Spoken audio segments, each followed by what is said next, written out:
it? Yeah. I got a test, 1, 2, 1, 2, testing, 1, 2, testing, 1, 2, 3, 4, testing, 1, 2. Glenn Doman, Glenn Doman, Glenn Doman, Glenn Doman, Glenn Doman. Quarterly awards, testing, 1, 2. Testing, testing, testing.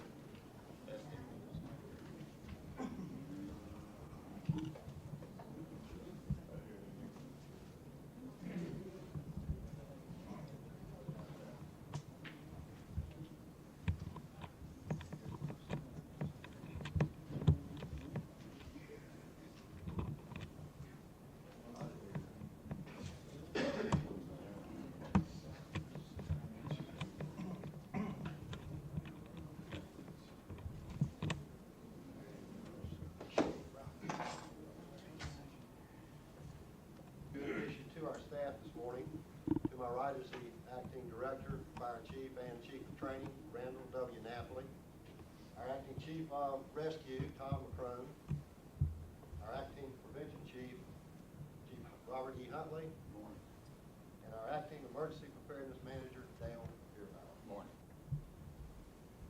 As I call your name, please come up and between me and Chief Napoli, if you would, stand.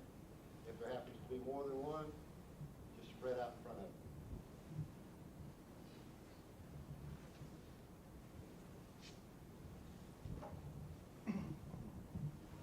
We'll begin the program this morning with our promotion segment. These are individuals that through extreme competition, many long hours of study, and combined with their ability and desire, have progressed through the ranks within the department. The first one, Antonio M. Pate, to engineer.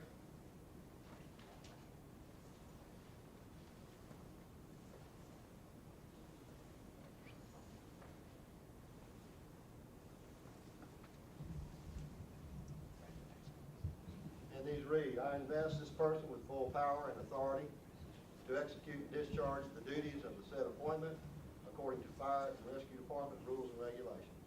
Signed, Mayor John Delaney, and Director Fire Chief Randy Knapp. Matthew A. Taylor.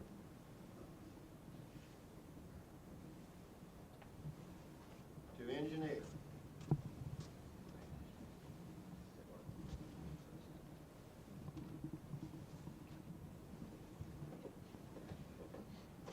Percy L. Johnson. Lauren E. Horn.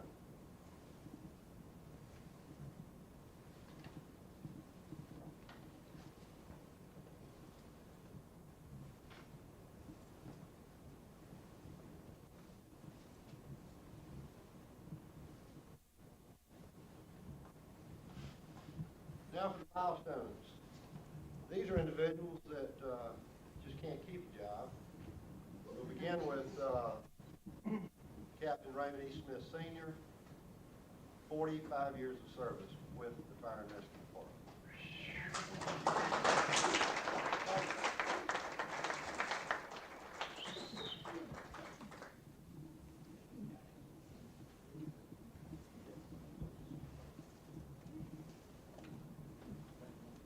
Captain Robert L. Scoosel, 25. Lieutenant Wiley Hart, 35.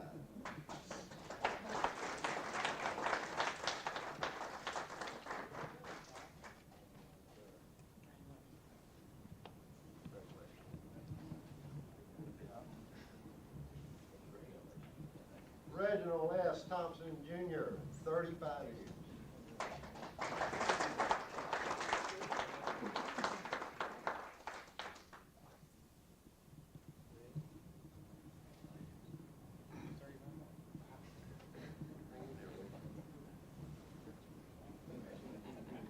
Chief Emery M. Holsenbeck, 30 years.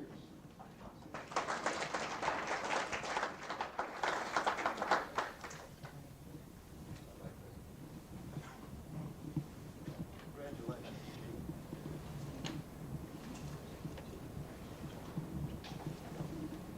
Captain George C. Thornton, 30 years.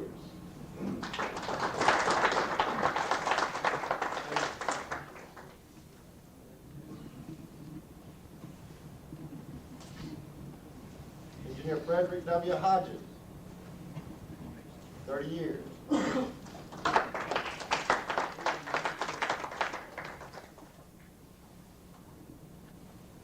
Captain Richard W. Starling, 25 years.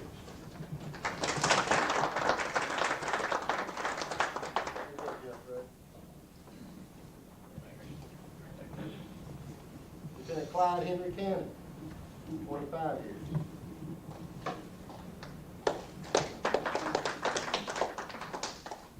Engineer Jerry L. Baucom. Engineer Jerry L. Baucom, 25 years.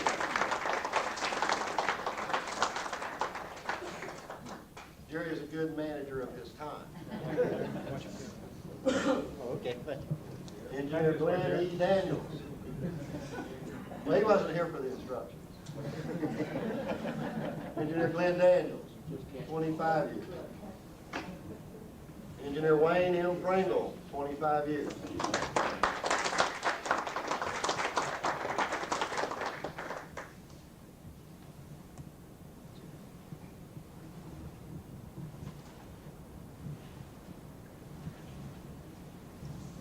And all the way from the third floor at 107 Market, our favorite secretary or mine, Linda Gail Tarkington, 20 years of service.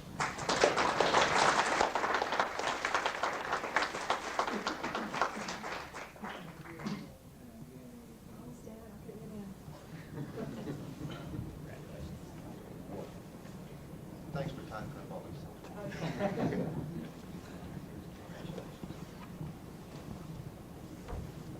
That's a lot of years. You add all this together, a couple of hundred. Now we'll move into the awards section of the ceremony. Our first award, or presentation this morning, is going to to the department really in itself, but the individuals that put this together and made it happen. Chief Napoli, Captain Sorensen, AV Specialist Tom Francis, and John Mosley, our photographer. If y'all would please come forward.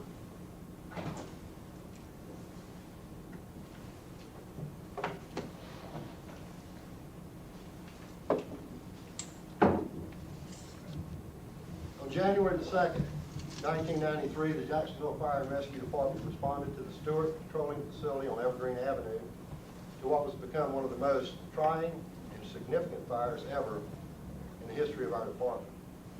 For 10 days, the training division's video section documented hundreds of hours of operations on the scene.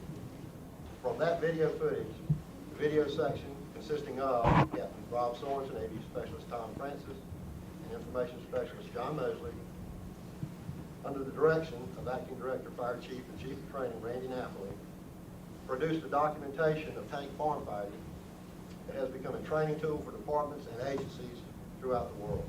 In May of this year, the video was submitted for competition in the International Contest of Videos on Fire, Video Fuego 95, held in Portugal. Our video, Agate Stewart Tank Farm, 4th Alarm, was awarded first place among 73 entries from 15 countries. The Jacksonville Fire and Rescue Department was presented the prestigious Golden Fireman Trophy, symbolizing international recognition and excellence in the production of firefighting video. Accepting the award from the training division, folks who put it together. Congratulations.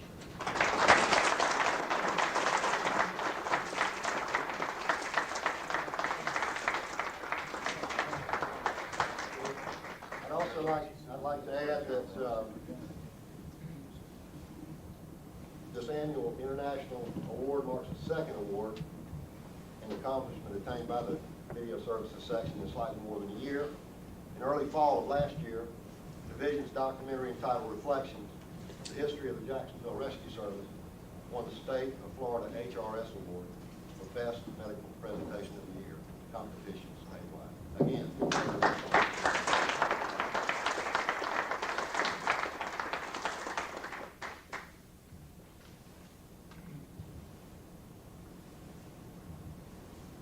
Lieutenant Robert C. Terrell, Engineer Roosevelt Pryor, Firefighter Luther Baker.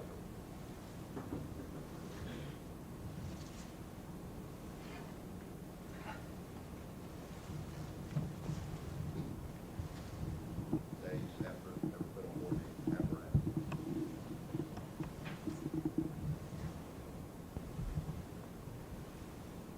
Firefighter Darrell E. Thomas.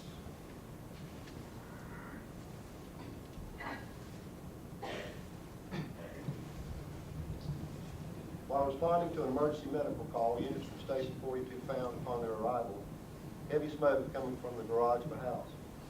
Informed by the resident of the house, an automobile driven by her husband had crashed through the garage door and remained running and in gear. The rear tires continued to turn and the friction caused the tires to ignite. The driver had suffered a seizure and was unconscious behind the wheel. Firefighter Darrell E. Thomas entered the garage, disabled the vehicle, and removed the unconscious victim safely outside unassisted. For his quick actions and exceptional display of professionalism, the Jacksonville Fire and Rescue Department presents to Firefighter Darrell E. Thomas the Department's Exceptional Service Award. Congratulations, sir.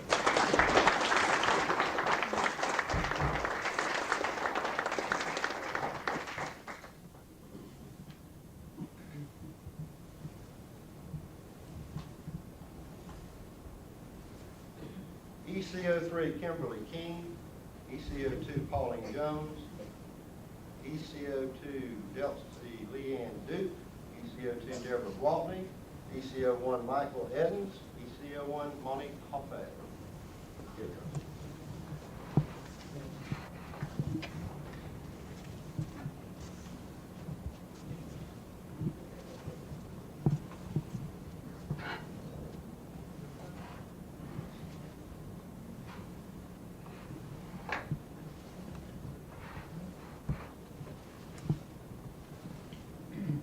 This comprises most of one shift of our communications section, and I'm going to go out of the ordinary here, and I'm going to ask Captain Evans, Captain Phil Evans, who happened to be on duty and responded to their request for assistance, to make this presentation.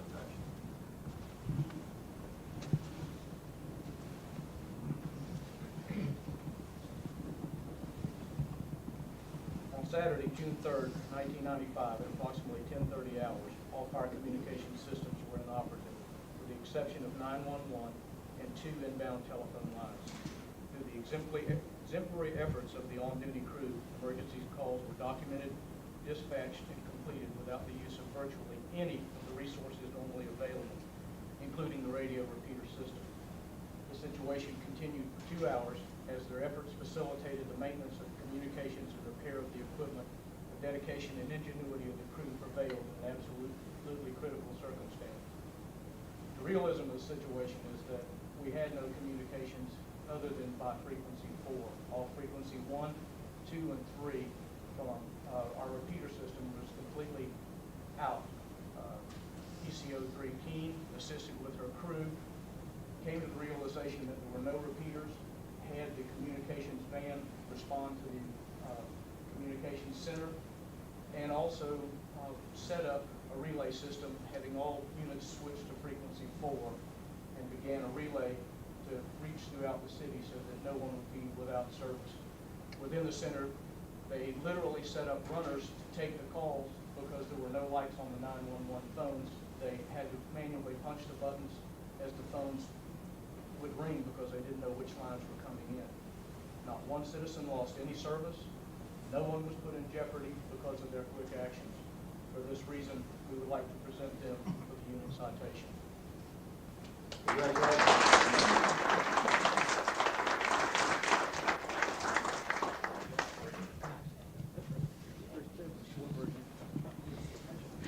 I'll tell you what time it is. He'll tell you how to make it live.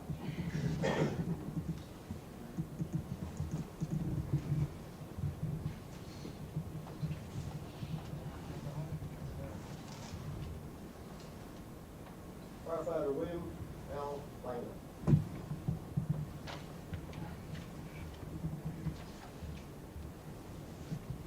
At 1650 hours on May 30th, 1995, Engine 2 was dispatched to a signal 25 MF on Liberty Street, along with several other companies. Engine 2 was the first to arrive, transmitted a signal 1097, light and smoke showing. The residence was a two-story structure, and smoke was coming from both floors and the attic. Firefighter Langley was the first to enter, proceeded through the living room and into the dining room, where he found a large male lying face down and unconscious, overcome by smoke. He immediately grabbed him by the legs, dragged him through the house and onto the porch, where he was assisted by other firefighters.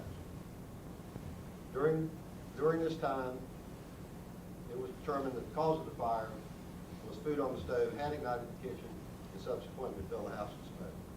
For his quick actions and exceptional professionalism, Firefighter Langley was awarded the department's Exceptional Service Award. Congratulations.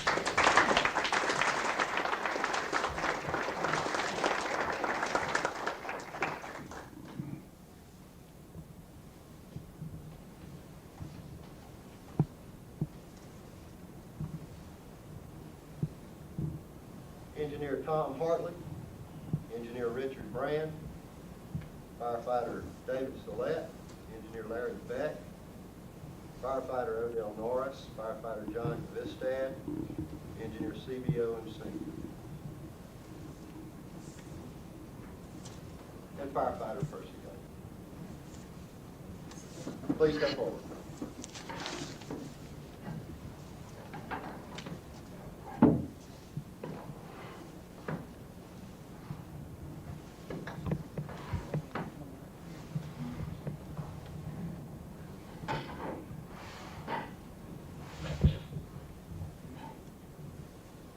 I don't have any notes on this particular presentation.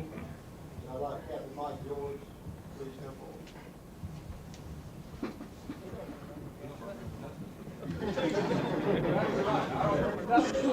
John, going up here, Captain. Captain, what? I want you back here.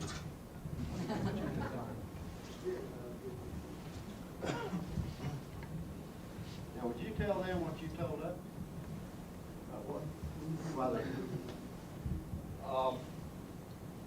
On the morning of June 15th, Engine 5 crew normally goes to number 10 for PT and exercise. I had exercised with Percy like normal, and we had just finished running a mile, and we're in cool down mode, and at some point while we were cooling down, I went into full cardiac arrest. Other than that, I don't remember anything. As I understand it, Percy immediately started CPR, sent a runner from the waterworks department to get some help from the station crews. He was running down Randall Street hollering. The guys out front wanted to know what was he hollering about. They looked by, saw me laying on the ground, saw Percy doing CPR. They immediately came down, hooked up the AED unit, and had a conversion. As I understand it, from the time I hit the ground until I was in the hospital was probably less than 15 minutes. I spent 9 days in the hospital, of which I have very little recollection. I have almost total memory loss of those 9 days, and still suffer from some memory loss. They put in a automatic internal cardiac defibrillator and pacemaker, and so far it has not gone off that I'm aware of. They say when it goes off, it'll kick you like a mule. So far I haven't done anything to cause it to go off. I go into rehab starting first part of next month. I'll be in rehab for about 3 months, and then after that we'll just have to see what happens.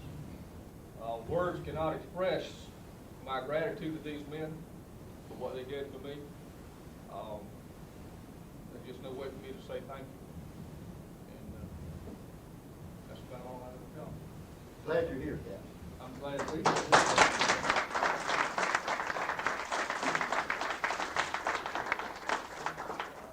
For their efforts that today, each of these individuals is receiving the department's Exceptional Service Award. Congratulations and thank you all.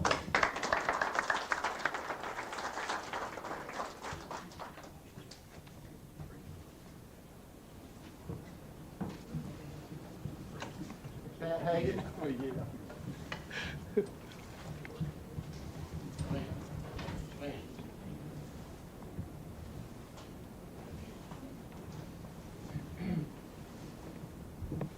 All Captain Sorensen is changing.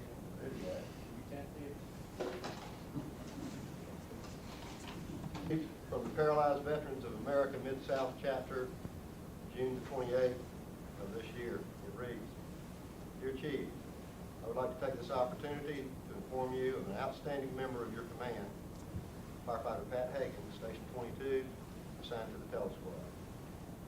Pat spent countless hours working with the Mid-South Chapter of Paralyzed Veterans of America here in Memphis while on his vacation. During the recent Memphis in May International Barbecue Contest, Pat served as an able-bodied member of the Paraforkers cooking team sponsored by the Mid-South Chapter. His efforts were invaluable throughout all phases of the contest. He not only helped with the cooking and serving, but also helped put down flooring, put up our tent, etc., and also helped with the tear down of our cooking area. We are all in wheelchairs, could not have competed without the help of such caring people like Pat. Pat represented his department in the finest fashion. I would appreciate it if you could present him with his plaque and formally recognize him for his efforts. Signed, Truman Sutherland, President of Mid-South. Congratulations.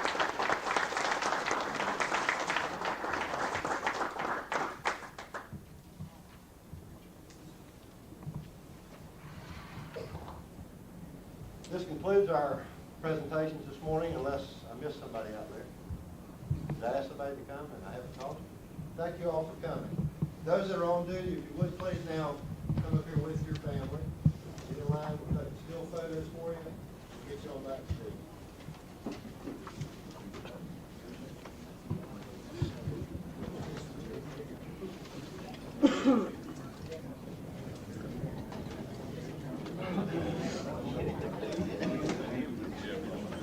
Yeah, communication folks.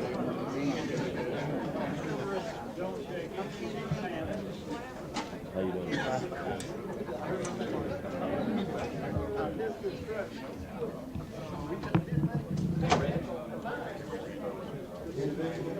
What I know about it, I agree. I don't like the way it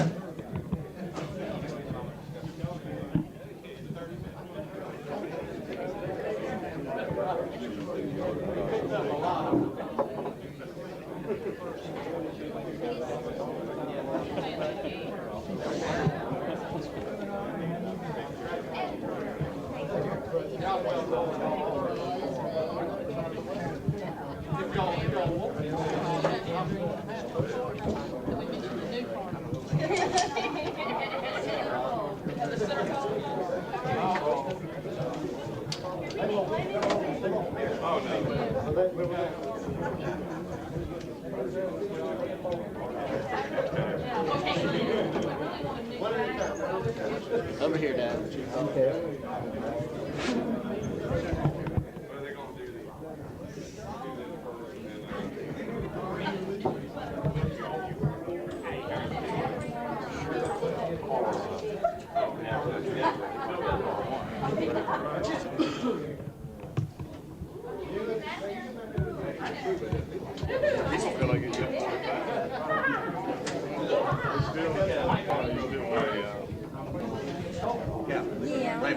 Captain Smith, I know.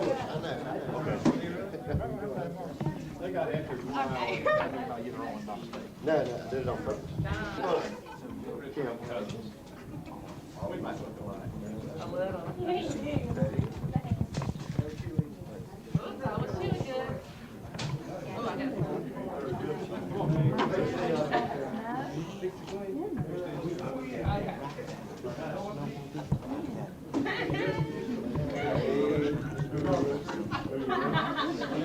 Yeah.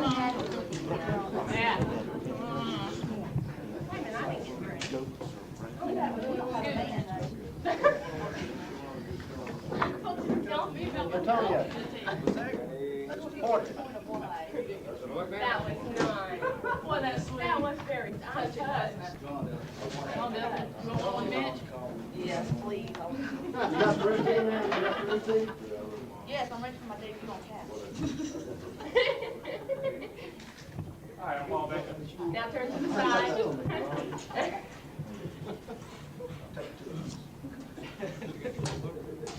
Gotta hold your numbers up higher.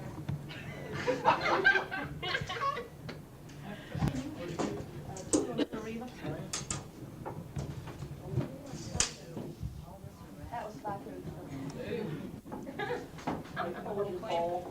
Straighten that tie.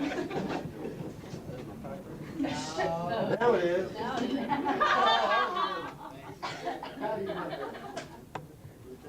Oh, yeah. Phil can't see that, I'm straight.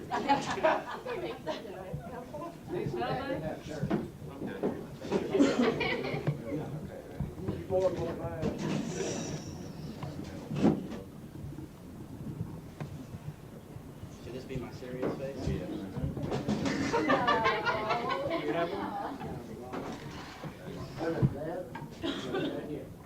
And the entire Anybody else here? Come on, Bill. Can I have a piece of your gum? Can I bring them over? Sure, bring them on. Come on, Jim. Everybody right. Everybody's good. Go ahead. Our baby son. I am having one. You'll have the nails for him.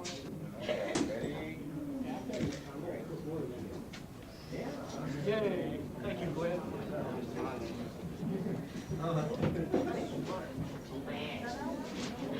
Hold it back. Chief Holmes back. Very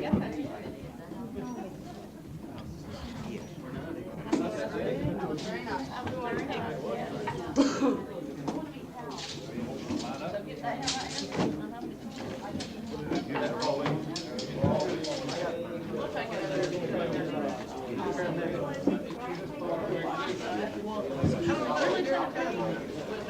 Are you Smith? You're on, You're welcome. yeah. Give me a couple, man. Yes, because I want to always call you out. Yeah, and you're the nicest man, always. Never angry with us. Fireman always nice. No, incorrect. Need to take lessons from this